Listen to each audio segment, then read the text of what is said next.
بسم اللہ الرحمن الرحیم۔ امیر المومنین نے محمد بن ابی بکر کے نام میں خط تحریر فرمایا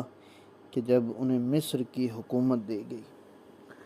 فرماتے ہیں کہ لوگوں سے تواضع کے ساتھ ملنا، ان سے نرمی کا برتاؤ کرنا،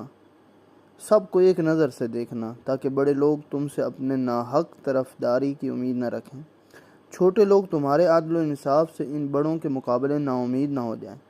کیونکہ اے اللہ کے بندو، اللہ تمہارے چھوٹے بڑے کھلے ڈھکے اعمال کی تم سے باز پرس کرے گا۔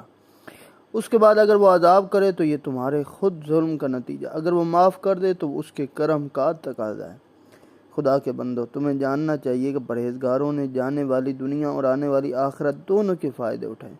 وہ دنیا والوں کے ساتھ ان کی دنیا میں شریک رہے، مگر دنیا دار ان کی آخرت میں حصہ نہ لے سکے۔ وہ دنیا میں بہترین طریقے پر رہے، اچھے سے اچھا کھایا،